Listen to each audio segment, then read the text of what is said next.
Today on Teuty's track analysis, we have the track of the day for February 21st, Undis Viridibus by Green K. Undis Viridibus is a mixed tech track with the surfaces road, grass, and sausage. It also has the special block cruise control. Some additional information on the track includes a GPS, a single finish, no speed checks, and currently there are no skips or cuts. As far as the difficulty, I think it's slightly harder than an average track of the day, rating it a 6 out of 10. For the medal times, I completed the track with a gold medal worthy time of 45.912. This is about 1 second ahead of the gold medal time, but about 1 second behind the author medal time. For a rating, I would give Undis Viridibus a ++. It was a well-made track with fairly smooth lines and it had no major flaws. For today's analysis, we're using the current world record ghost driven by Mime Cuts. They had a time of 44.362, and this is 1.55 ahead of my personal best.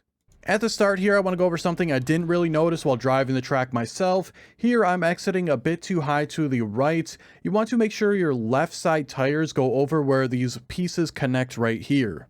Being too high to the right here will result in your back tires being off the ground for a little while, and being too far down to the left will result in you bonking this little overlap.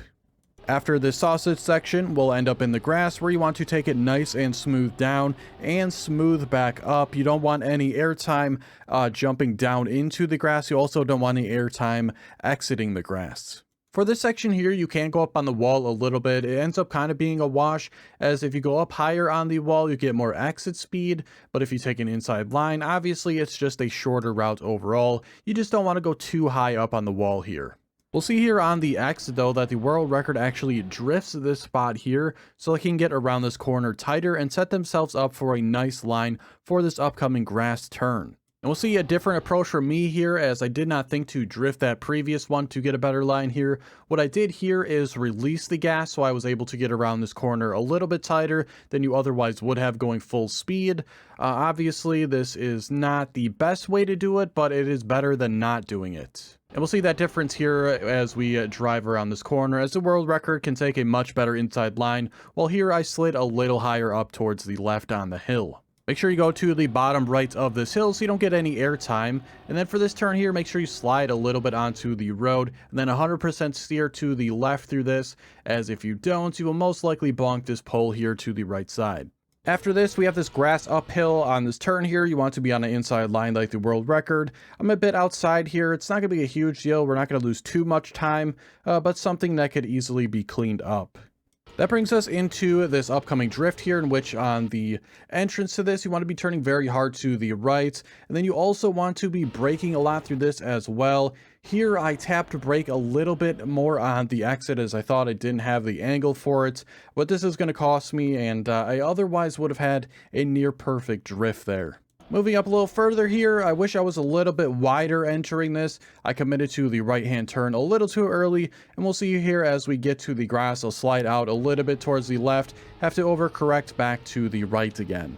That correction didn't allow me to get a proper line through this, as for this drift here, I'm on a much too far inside line. As you can see, the world record is much wider here out towards the left. The drift will still be okay given the circumstances, however, the exit speed difference is quite significant. The end here is pretty self-explanatory. Going up the hill, take it nice and smooth. You do not want any airtime on the exit.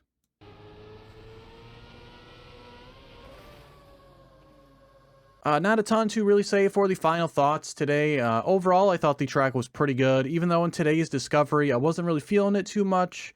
I feel like this may be because I'm a bit burnt out on Trackmania lately, but I'm going to try to push through it for now.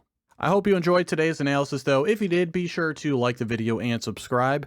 Check the description for links to my Twitch and Discord if you're interested in those, and be sure to check out all the other track analysis videos out on the channel. I've also just started posting some ranked Trackmania videos as well, so if you're interested in those, be sure to check them out. That'll be it for today. Thanks so much for watching, and I'll see you guys tomorrow for the next one.